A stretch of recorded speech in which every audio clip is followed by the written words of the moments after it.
All right, now for our third session, intellectual property in the age of artificial intelligence, AI, challenges, opportunities, and open questions.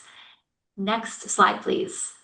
I would like to welcome our presenters for this session, Clinton Brannon and Janet Cho. Starting with Clinton Brannon, he is a partner in our Williams Mullins intellectual property section and is based out of our Tysons office. He helps clients address their legal needs in the areas of intellectual property litigation, intellectual property counseling, software licensing, and intellectual property and data rights issues in the context of government contracting. And then Janet Cho is also a partner in our intellectual property section, and she is based out of our Richmond office. She focuses her practice on intellectual property counseling, prosecution, and litigation. Janet represents clients in trademark, trade dress, advertising, domain name, and copyright matters. She advises both individuals and businesses with the registration and management of intellectual property assets, as well as licensing such assets. So with that, I will go ahead and turn it over to my excellent colleagues. Clinton, please kick us off. Thank you so much, Julia. And I'd like to, again, thank everyone for joining us today.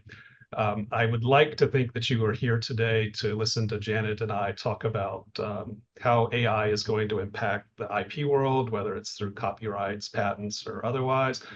But I suspect that, as Julia said, most of you are here to get CLE credit. So we will try to accomplish both goals, teach you about some things you need to know related to AI, get you your CLE, and hopefully get you out of here in time to grab a sandwich for lunch, because I know that the pre-lunch session on a Friday is sometimes a tough time slot to keep folks' attention.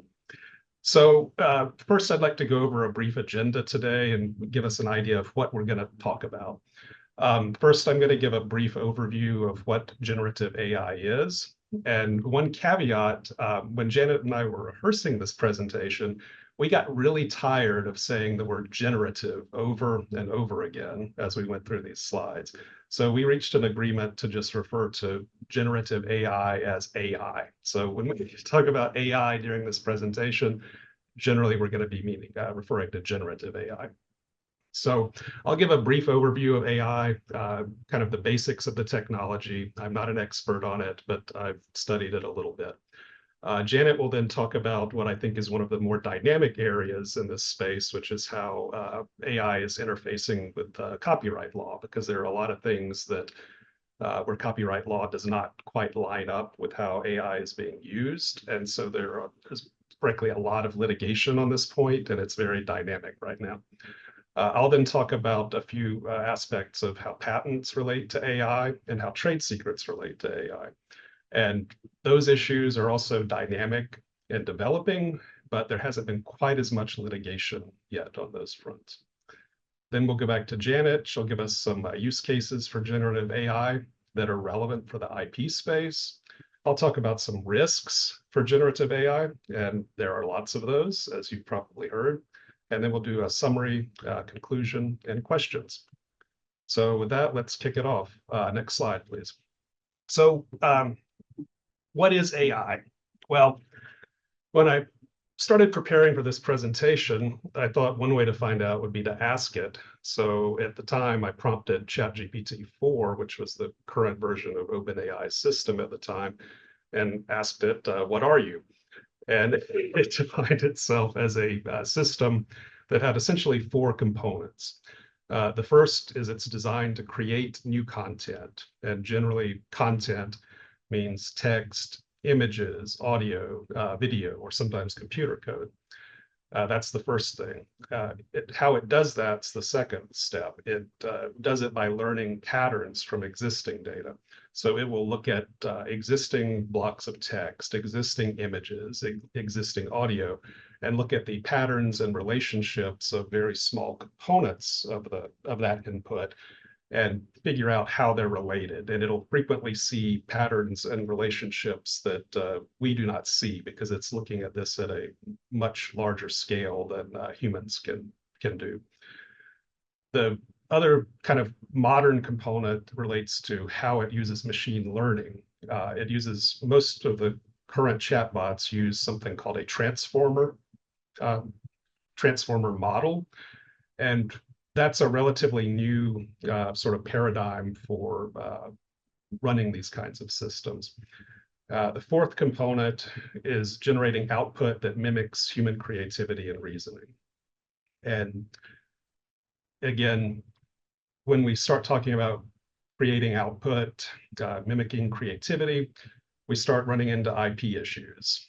Anytime you create content, you have risks of infringement of IP rights, you have ownership issues, who owns the content, you have issues regarding access to data, and then when you start generating things, you have issues related to infringement, generating output that helps you infringe a patent if you don't know what you're doing, and otherwise running afoul of IP laws. So there are a lot of IP concerns kind of interconnected with AI, and it really covers the entire gambit of IP issues. Could I have the next slide, please? So as I mentioned earlier, AI systems are usually trained on large sets of data. And the way they train is they make connections between certain components of the data, breaking it into tokens. And it will essentially figure out how often do I see this token in relation to another token? How close is it? How frequently does it appear? Are there other things that I always find with it? And it'll come up with ideas sort of like analogies, and it'll think, hey, when I see the word ocean, I usually see the word blue somewhere in the same paragraph, or maybe on the next page. And so it might start thinking of things along the lines of the ocean having blueness, and it might have more or less blueness than the sky. And these sort of relationships are then used when it is asked to write something about the ocean. So it might throw in the word blue when it describes the ocean. So it's not really regurgitating or retrieving data verbatim. It's sort of creating, reassembling new novel content that sort of mimics or is like what it's read before. So that's kind of a very rough, partially incorrect summary of what's going on with most of these systems. You may be asking yourself, why is generative AI trending now? Why has it become such a dominant news item? Why are we seeing it everywhere? AI systems have been around or under development in some capacity since the 1950s. Neural networks have been under development since the 80s and 90s. These fundamental technologies and ideas have been around forever. But what really sort of changed the paradigm was the introduction of so-called transformers in 2017. There was a paper that kind of set forth a new way of training these systems, and OpenAI kind of took that concept and launched GPT-1 in 2018, shortly thereafter. And that's sort of what's started this current explosion of these systems. We kind of had further improvements and refinements of these systems over the last 2 or 3 years. When I wrote this, when we prepared these slides, GPT-4 was the current version. We're already at GPT-5 today. So it's evolving very quickly. Essentially, 2020 was when you started seeing these systems everywhere. Next slide, please. So some of the IP issues related to generative AI are going to be ownership, both of the training data and of the output generated by the AI. How do you protect IP related to both training data and output? And how do we figure out who's liable for infringement by AI systems? And as I mentioned earlier, these issues come up across the IP spectrum. We have them in copyright, patent, trade secret contexts. If you look at the OpenAI terms of use for the end user, which is me in this case, it says that between OpenAI and me, I own the output of what OpenAI or what ChatGPT generates. So they are assigning me all of their rights to the extent they have them in the output that's generated by the system as I prompt it. The problem is that doesn't say anything about the owner of the training data, and Janet will talk about this a little bit more in the copyright context. And it also really doesn't talk anything about how you protect it. I own it, but what does that ownership actually give me in terms of value? And as we'll talk about in the patent and copyright context, one of the issues is, can AI systems be named as a author for copyright purposes or inventor of a patent for patent purposes? Spoiler, no, they cannot, and we'll talk about that a little later. But I thought I would ask ChatGPT to generate an image of what it would look like if it tried to apply for a patent, and this is what it came up with. So I guess that the robot represents ChatGPT, and it's received some sort of combination patent copyright document that does not exist in real life with a padlock on it. So again, it's sort of taking these pre-existing elements and combining them in ways that don't necessarily exist in the real world. So I think we're now about to go to finish with this slide. Let's do polling question number 1. And I thought I would start with a fairly easy one. Does your organization currently use generative AI? And by this, I mean, not just do employees use it occasionally, unofficially? Do you have a deployed AI product that's sanctioned by your company? And the questions are, the answers are yes, no, and what's generative AI?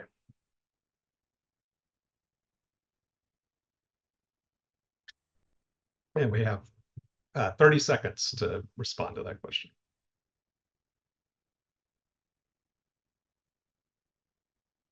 And there is no wrong answer. Well, maybe the third one's wrong, but I won't be too harsh of a grader. 10 seconds remaining.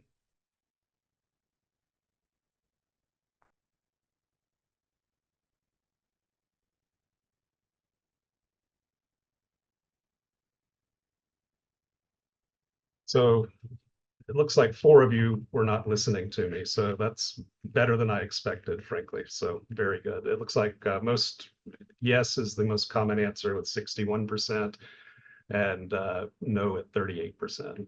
So very interesting. It looks like we're getting widespread usage and deployment, and I expect that will only continue. So with that, next slide, please. I'm going to turn it over to Janet to talk about what I think is the most dynamic and at least the most litigation intense aspect of generative AI right now, which is how copyrighted works relate to AI. Thank you, Clint. And I want to welcome all of our AI and IP friends. And just to reiterate what Julia, Clint, and others have said, we greatly appreciate you participating on a Friday afternoon. And again, as Clint mentioned, it's always tough to be the act before intermission. So I will do my best to make this as entertaining and compelling as possible. And I will say I've been a part of this program in the past, and the last time I did it, I was paired with someone and we went as the very last CLE. So I will try not to think that there is a conspiracy against every presentation I give for the CLE Institute. But that said, I will be talking about the intersection of copyrighted works and AI. And this is a very broad, expansive topic. We could go down many different rabbit holes. So what I will be focusing on is the use of copyrighted works as training data and whether or not that amounts to infringement or fair use. Next slide, please.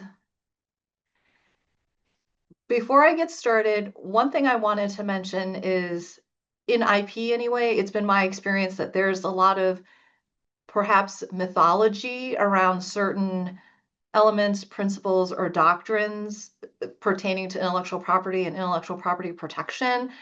And I think what we're about to discuss raises some of those myths. So as we go along, it's my intention, I hope, to clarify those myths and provide more information so that you as our listeners and you as folks that we work with on a daily basis are empowered and educated to make really good informed decisions about your IP and your IP plans. So myth point here, I think there is this common notion that copyrighted content really only pertains to what we might refer to as artistic works, that if you are a business, say, that is in the space of creating industrial machinery, or perhaps you operate a website that provides financial advice, and you're not in the business of generating graphic arts or producing photography, that you are likely not, one, a content creator or owner, and that really copyrighted works and copyright rights are not something you need to be too heavily involved in or too concerned with. And I would say that most businesses, it's been my experience, that you already, one, own copyrighted works, and two, you're likely generating that fairly frequently. So if you are a business that has a website or operates a website, and that website has any content on it, original content, congratulations, you own copyright rights, whether or not that website content is registered. So I think this issue of copyrighted works and AI and all that it implicates is something that every business or every person that maybe interfaces with a business, or your vendors, partners, lawyers, etc., have an interest in. So before we get started, in this landscape, I want to talk about two very important stakeholders. One is content creators, and I'll just use that term very broadly to discuss, authors, writers, artists, anyone that's in a position to create material that may be susceptible to copyright, or those who may already own copyrighted works. And what is the general position of AI companies and technology companies? So as far as content creators, they have two concerns. This is by no means an exhaustive list of their concerns, but one big one is that AI is going to replace them, one, as professionals, that they won't be hired for their work, and two, that AI generated content is going to replace their work. So to put it more bluntly, I'm going to go out and purchase a book or a manuscript that ChatGPT or Copilot created, and in lieu of buying that author's work, I'm just going to rely on something an AI platform created. So there are certainly concerns about displacement as artists and content creators, and also concerns about revenue. The second big concern is concerns about infringement, both at what I'll call the input and output stage.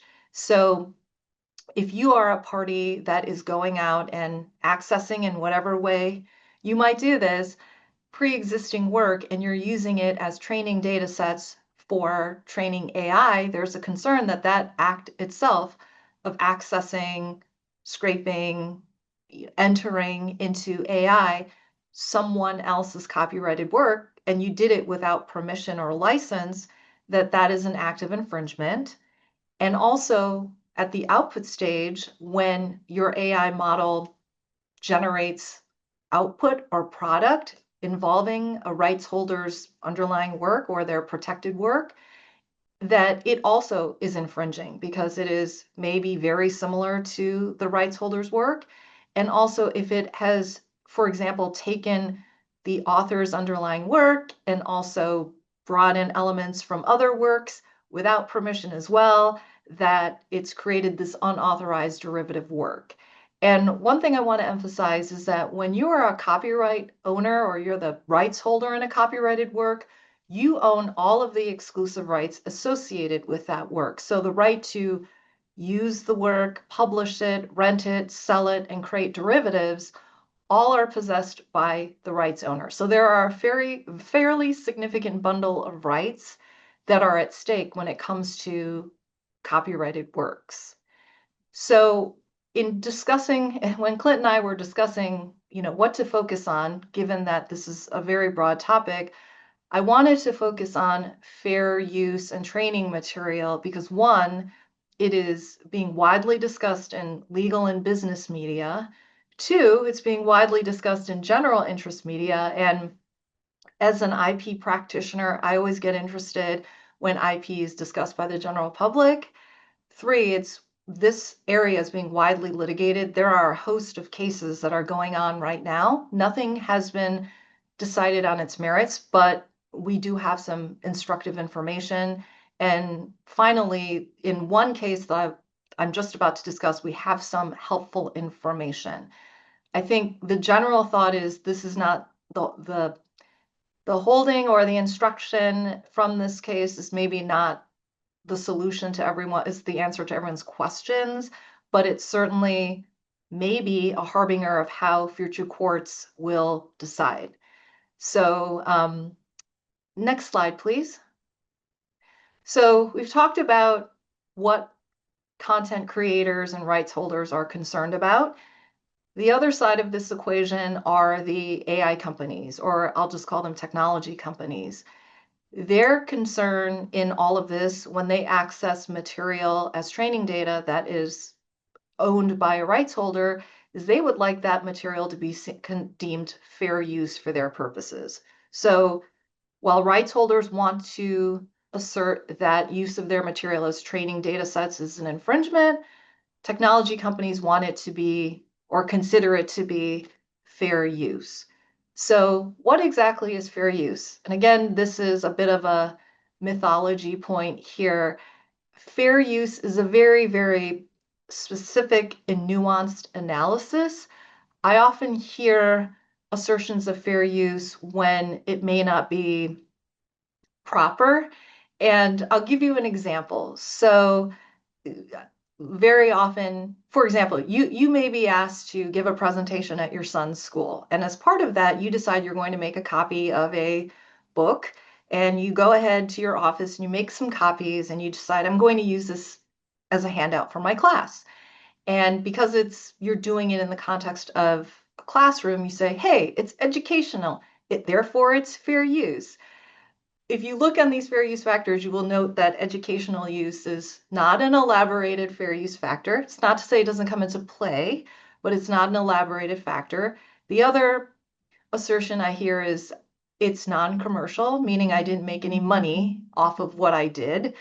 But again, that is not an elaborated factor. So, and also that, it's likely to be fine because no one's going to know about it. So therefore it's not infringement. And also another one, if it's on the internet, if something's posted on the internet, it's likely to be in the public domain, so I can use it. So stepping back a little bit, what fair use actually is that it is an affirmative defense in litigation. So we don't actually get to assert fair use unless and until you've actually been sued for infringement. So the notion that I make a copy for my son's class and say it's fair use at that point is not really the proper assertion of it because no one knows about it. And also the infringement has already occurred. I think that's one nuanced and tricky point that often gets overlooked, that infringement happens at the moment you make the copy or engage in the download, even if no one else was there, even if no one else knew about it, the infringement has occurred. And so as part of this fair use analysis, I'd like to dig into what is specifically considered by a court when we're talking about fair use. And I'll go through each of these factors quickly and give some examples. So if you're an AI company or a technology company and you want to assert that what you're doing is fair use, here's what's going to be analyzed. First, the purpose and character of the work that you've used. So did you, as a technology company, perhaps just make an outright copy of a book? Or did you transform it in some way? Did you add to it? Did you revise it? Perhaps you made it into a parody work such that, and this is for ease of reference, what you have ultimately created is so transformative, as we call it. It's so transformed that it can kind of stand alone as its own work. It really has only a vague connection or relationship to the underlying work. And I don't want to make any legal judgments here, but the commentators will say the more transformed that it is and the less change you've made to it, the more likely you're going to be found as having this fair use factor found in your favor. So more transformation, more likely to be fair use, generally speaking. What is number two? What is the nature of the work? Is it something that is perhaps newsworthy or in the public interest? And also, is it published or not? Typically, if you're using a published work without permission, it will be considered more likely fair use because an unpublished work, under most courts' interpretations, will say we want to reserve the right to publish a work to an author. So again, these are all things that are going to be decided. Number three, the amount and substance of what you use. Did you use a small amount of the work, 1 chapter in a 50-chapter book, or did you use 48 chapters in a 50-chapter book that you copied? And then finally, what is the effect of what you've done on the market for the underlying work? So is what you've done essentially created something that competes potentially with the underlying work? And so what a court will do is they will look at each of the factors in the fair use analysis. And if any of our listeners are familiar with the trademark likelihood of confusion factors, generally speaking, it's the same type of analysis. Each of these factors is analyzed. Then there's a determination of whether one favors fair use, two favors, the non-fair use outcome, and they're all weighed and kind of put together. And sometimes, depending on the circumstance, one of these factors predominates so substantially that it's sort of the zinger in the finding. So, but you'll see that things like it's educational, it's non-commercial, those are elements that are considered within each and every one of these fair use factors. They're not dispositive of whether fair use has occurred. So, as Clint mentioned, there's been a lot of litigation in this area. And in the copyright realm, there have been a fair number of commentators and the like who are trying to make predictions as to where the courts will decide. So in one recent case, next slide, please, we have some instruction. And this case, and to be clear, no case has actually reached its merits so that we have an outcome in totality as to how this issue is going to affect this issue of training data and copyrighted works. But we do have a case that's provided some useful information. And this is the case Bartz v. Anthropic, which has received a fair bit of press. And Bartz is an author. So 3 authors, Bartz and 2 others, brought a case against Anthropic, which is a technology company. And there are a whole host of facts. I'm going to try and focus on, what's most interesting and what's most relevant. But as it pertains to the 3 plaintiff authors, what Anthropic had done is purchase legally hard copies of their books, scan those hard copies, and then entered the scanned copies to train its model Claude, which is an AI tool that I believe Clint mentioned early on in the presentation on generative AI. So the authors claim that use, which was without their permission, was infringing, whereas Anthropic said, we think it's fair use because we're using it to train Claude.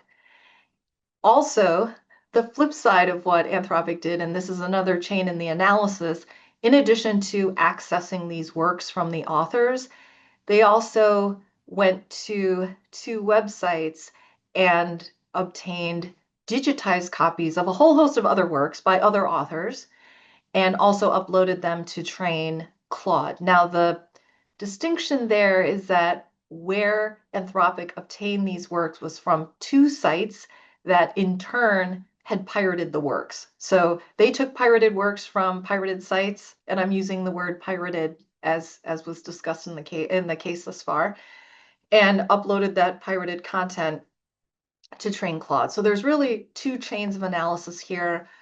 What is the court's treatment for the legally obtained work and what is the court's treatment for the illegally obtained work.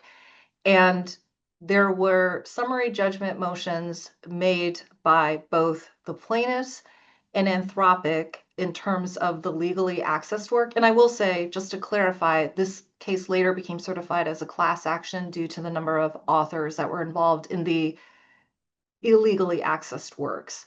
So the authors believed they were entitled to summary judgment in their favor because they believed that Anthropic accessed their works without permission, used them, therefore we should prevail, it's infringement. Anthropic believed that they should prevail in a summary judgment motion because they believed that what they did was fair use because they were using the plaintiff's material for training. And I'll just go through the fair use analysis here quickly that the court undertook. And this is very broadly generalized. I'm not doing its justice. And in the interest of time, I will just sort of summarize the findings. But in terms of the purpose and character of the use, the court found that this was used for the legally obtained works. This was used for training. And that element favored fair use because it was considered transformative. And I believe the judge was quoted as saying that this use for AI training material is the most transformative use of our times. So clearly the judge supported this notion of using copyrighted works for training data sets.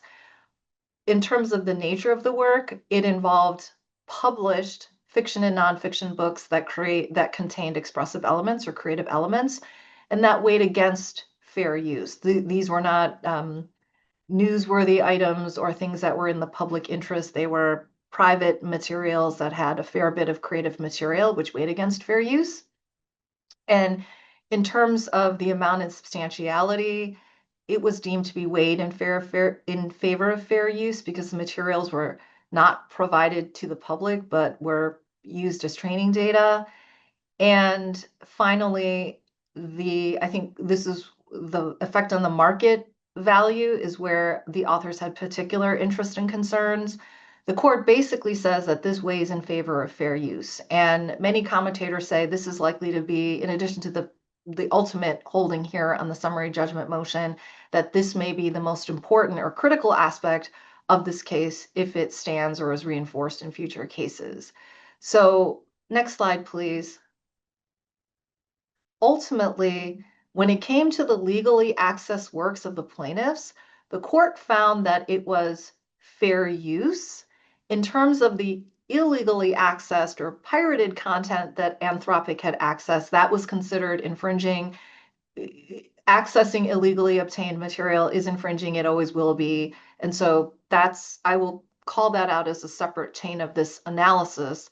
But in terms of the legally accessed works, that was considered fair use. And the authors really tried to push back on that because they felt like, okay, now we're going to have this proliferation of works that potentially compete with their works if their underlying protected material is entered into AI models, so that those models can generate, for instance, things like alternative summaries, alternative explanations, maybe even alternative endings. But the judge here was very clear that this isn't really different than a circumstance that could have already occurred. He used the example complaining of training school children to write really well and writing works in reference to the underlying works. And this is not what the Copyright Act was intended to protect. The act is really intended to promote authorship and not protect authors against competition. Next slide, please. Interestingly, in another case, a judge in the same district sort of held the opposite, that really there is going to be proliferation of countless works and they are going to compete even if they're non-infringing. So there's a bit of a different view there. Next slide, please. And the court in the Cowdery case believed that this may actually boil down to, in terms of the market replacement issue and the harm, as to what kinds of work is at issue. So if we're talking about images and graphic works, maybe there will be an increased, a greater likelihood of finding against fair use, because if you sort of load images into AI, maybe there will be a decreased incentive for humans to create them. Also for newsworthy events, it could be that there is harm to the news market because there are all these competing sources of news if you were to enter newsworthy events or newsworthy content. And also, if something is nonfiction, for example, like an article or a website on how to take care of your garden, maybe that will cut in favor of fair use because there's this notion that such content may be less expressive or creative. And I'm just repeating, this is not a judgment call. I'm completely agnostic on these issues, but the takeaway seems to be that this fair use factor of market harm, how it falls in the analysis may ultimately depend on where the underlying work falls on the spectrum of being less protective on the functional side and more protective on the creative side, such that if it's more likely to be creative and expressive, perhaps it's more likely to be considered not fair use. And with that, I wanted to provide an update in the Anthropic case because just a few days ago, and this is sort of hot off the presses, that Anthropic agreed to pay $1.5 billion to settle the claims against rights holders for whom they had actually illegally downloaded the books from these two pirated websites. The proposed settlement actually is on hold as the judge is further considering the terms. There are some concerns that the settlement is not fair. So for example, if you have one work with multiple claimants, what happens if one author wants to settle and another doesn't? And there's just a general concern that the settlement is being forced upon the rights holders. So that remains to be seen in terms of how the settlement actually is executed. But I think from what I've read, the general consensus from both the content holder side and the technology side is favorable. So we'll see. Next slide, please. And I list here a few more cases involving copyrighted works, and I won't go into detail in the interest of time, but there are claims involving cloned AI voices, head notes from Westlaw or legal database. Also, AI used to train to produce graphic images in the style of particular artists. Next slide, please.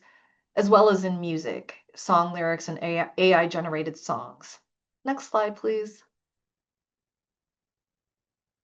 So we've just talked about the litigation side of this. What is the Copyright Office's position on this? Because the Copyright Office is indeed a stakeholder, although they're involved in somewhat of a different way. They don't adjudicate fair use and things along those lines, but one does seek registration at the Copyright Office for their works and seeks protection through the office. So the office has indeed issued guidance under Part 202 that is very clear that the copyright registration that the office will issue can only protect material that is the product of human creativity, and that if you have a work that is generated by AI, that the work also must contain, quote, sufficient human authorship to support a copyright claim. Next slide. And these are just some examples. You may have AI generate a collection of different pieces of information, and it's the human that selects the creative arrangement of it. It could be that AI has generated certain material and a human artist modifies that in some way, and it's the modified portions that are going to be protectable.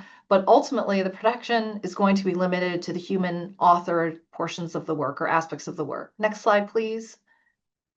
And there's some guidance for applicants. The takeaway here from the office is if you have AI involved in a work that you're trying to register, describe the portion that was created by the human and also elaborate what portion was contributed by AI. And I know Clint will talk about this on the patent section, but do not list the AI company or the AI tool as an author, and be clear on what portions reside with what creator. And at the end of the day, if you're not certain about, how this all aligns with your work, just make sure that you state that your work has AI generated material, and the Copyright Office will contact applicants and determine how to proceed. And I will say, this is a very interesting development because copyright applications are generally not seen to be examined substantively as trademark and patent applications. So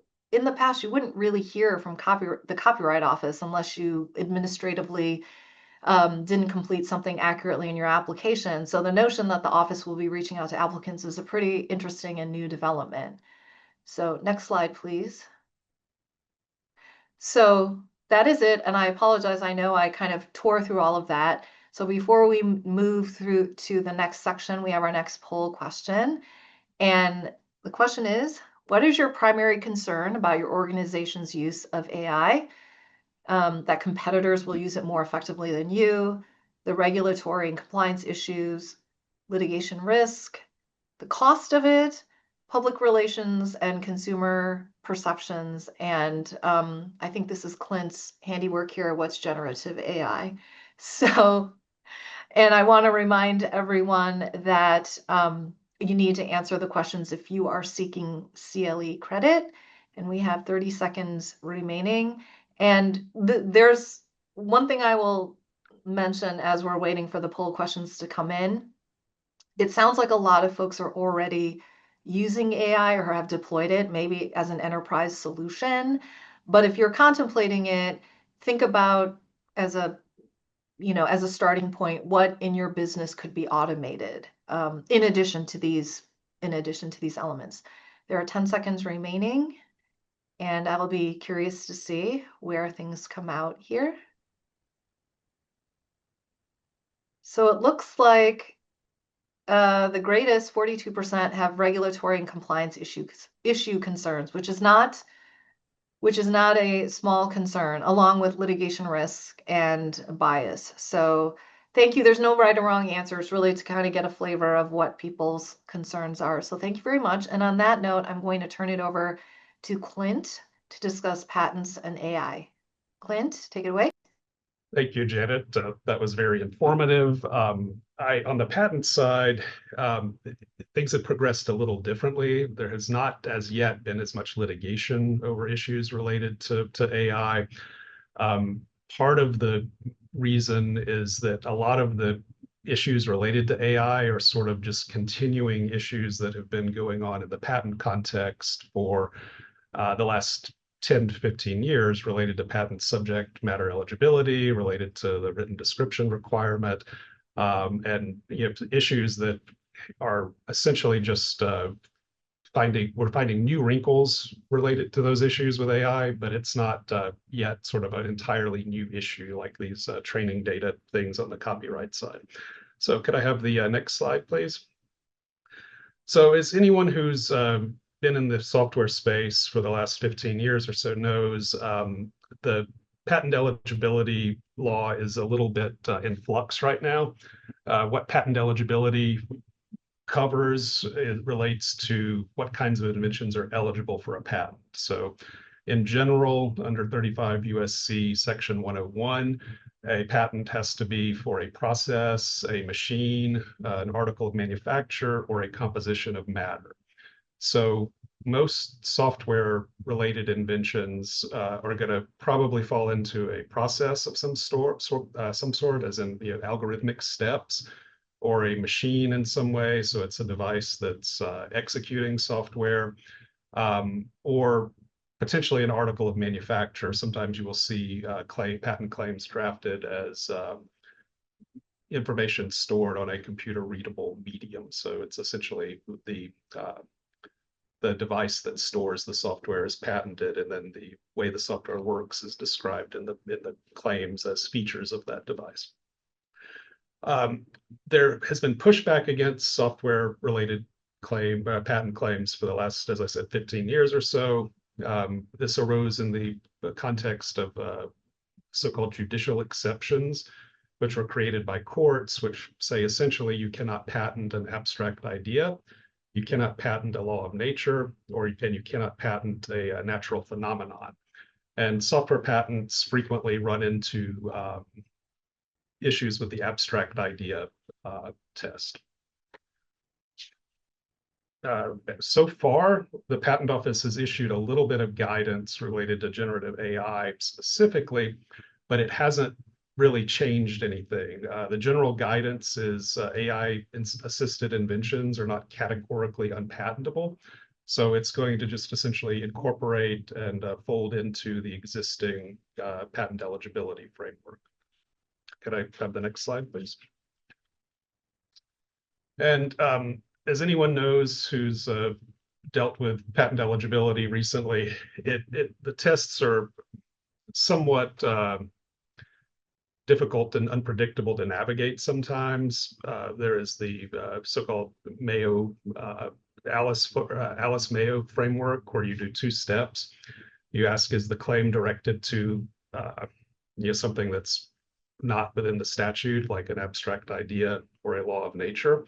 And then if the answer is yes, you look at the claim and see, well, does it add something that adds substantially more to that abstract idea or law of nature, such that it becomes a patentable machine, process, etc.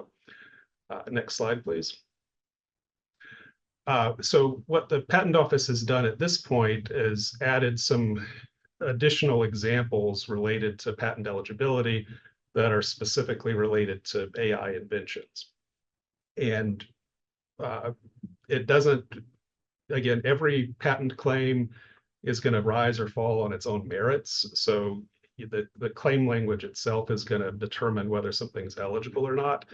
But in general, what the Patent Office has given as examples of things that might be patentable are claims that recite limitations to use AI to perform a step of a process. So it's an otherwise patentable process or method where one or more of the steps is performed by an AI system. Examples it identifies are identifying or detecting anomalies. So whether in data, images, other kinds of analysis, analyzing speech signals and separating desired speech. So again, it's just kind of performing one step. It's using AI to perform one step of an otherwise patentable claim. And then helping with assisting with medical treatment and personalizing medical treatment. So again, these examples aren't going to mean anytime you write a claim that uses a neural network to identify or detect anomalies, for example, that it's going to be patentable. But just because it is using, I think the takeaway is just because it is an AI system and part of the step is performed by an AI system, that's not going to preclude patentability in and of itself. So next slide, please. So there was one recent Federal Circuit case that looked at this a little bit, and it essentially, it went through essentially the analysis I just did, and it said, if you are going to essentially use an AI system, but you're not going to add anything above and beyond the use of the system, beyond its basic functions, then you're not going to rise to the level of patentability. So if this goes back again, it's very similar to the computer software context. If you are just performing generic steps with a computer and the computer's just operating pursuant to its standard generic computer instructions, it's not doing something outside of normal operating system actions, for example, that's not going to be patentable. Likewise, if you have kind of a generic process here and you're just running that generic process with AI instead of doing it manually or instead of doing it with a non-AI system, that's not going to rise to the level of patentability. Next slide, please. The second issue that folks might run into relates to Section 112 of the Patent Act. So under 112, patents require a detailed written description of the invention, and they must enable someone of ordinary skill in the art to practice the invention when they read that specification. So the issue with AI systems is that once they're trained and operating, they become sort of a black box in the sense that it's hard to know exactly what's going on. It'll take inputs, it'll take the prompt that you give it, it will do some calculations, look at some relationships and weight things, and then come out with an output. And it's hard to actually know exactly what's going on behind the scenes. So depending on how you incorporate an AI step into a patent claim, it may become difficult to actually describe what that AI system is doing in such a way that you can satisfy these requirements.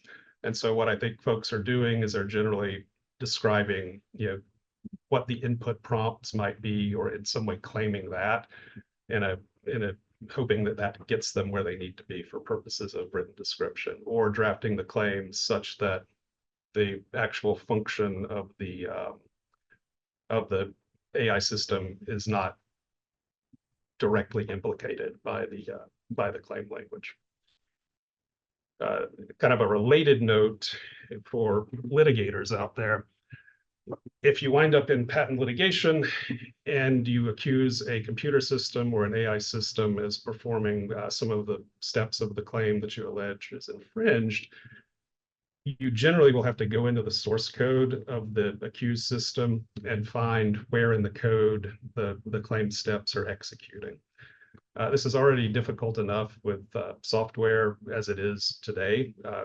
Taking AI out of the picture entirely, you have to look at the code, you have to review it. A lot of times it's unclear if certain branches of code ever actually execute, so you can't necessarily tell if the code that you're accusing of infringement is ever actually executed such that infringement would occur. You have issues with just the getting all the files you need to actually find the interrelation of things. So it becomes a complicated process of proving infringement in general with software. And then when you fold in these black box, potentially black box AI algorithms, it's going to make that even more difficult. There are tools that you can use that attempt to sort of back out what's happening inside the black box. Lime is one. And the way it works is it sort of kind of messes with the input a little bit and does variations of it and kind of watches how that affects the output. And then based on that, it kind of guesses is what's happening in the inside the black box. But it's just a guess, and it's not going to actually prove. Probably not. You might have issues with sufficiency of proof in litigation if you have patents that recite these claims. Next slide, please. So as Janet indicated, and I know we're running up on time, so I'll move a little more quickly.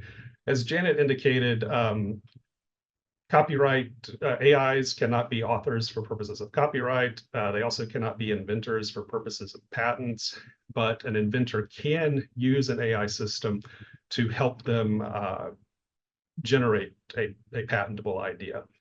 And so essentially you can't, there's a few caveats here. You have to have a natural person, right? You can't just say, hey, ChatGPT, I have this problem, solve it. You have to do more than provide it with sort of a problem. You have to prompt it with a proposed solution or some aspect of a proposed solution that it's then going to help you flesh out and provide more detail on. So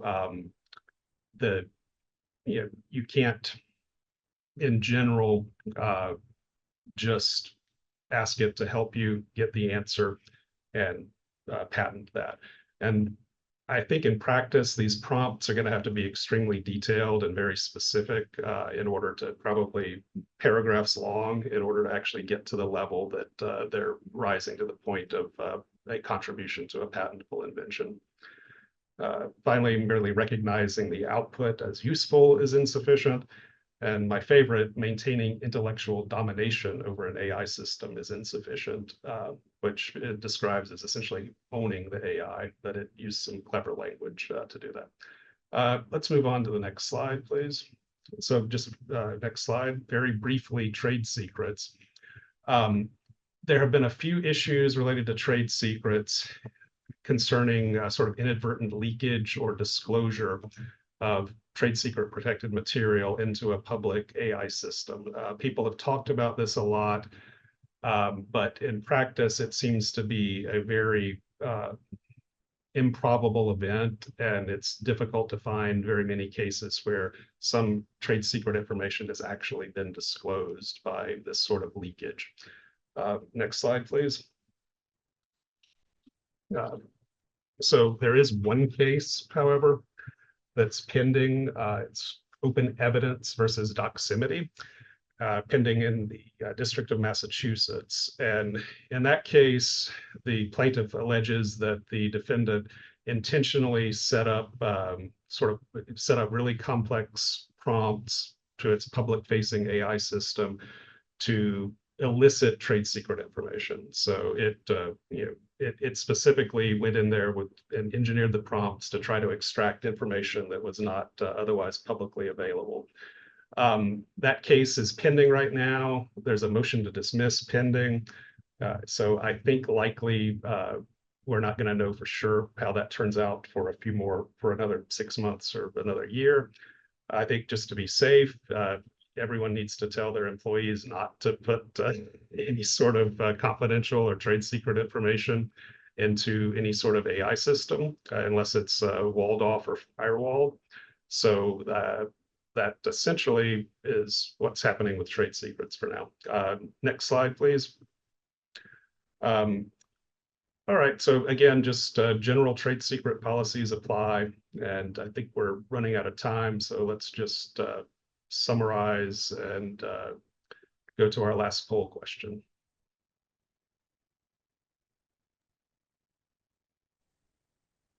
All right, so which of the below poll questions was not created by ChatGPT-5 in a response to a prompt asking for polling questions for a generative AI CLE? So what we did is we said, hey, ChatGPT, give us some questions, some polling questions for a CLE. 3 of them were made up by ChatGPT, and 1 of them was created by Janet and I. Which one was created by Janet and I? Got about 30 seconds.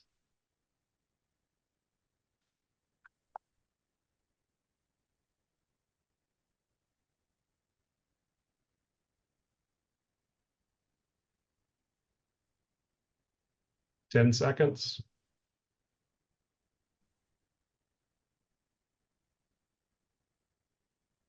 And I'm sorry, I'm keeping some of you from your sandwiches, but we're wrapping up now. And it looks like most of you got it. The last one was the one that we wrote. So the 3 at the top were created by ChatGPT-5. So there is some hope. We can still discern AI created content from human created content for the time being. So let's move on now to the question slide, since we're running out of time, and see if we have any that we can take.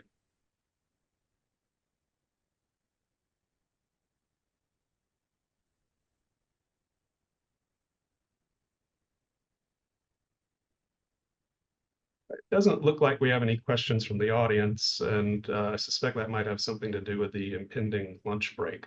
So, all right, I hope that's the case. So thank you very much, everyone. Janet and I greatly appreciate your attention and time. Thank you. Next up, we're going to have another AI related presentation from Matthew Anderson and Preston Ball, focused specifically on use of AI in the workplace. So please come back at 1 o'clock. Thank you.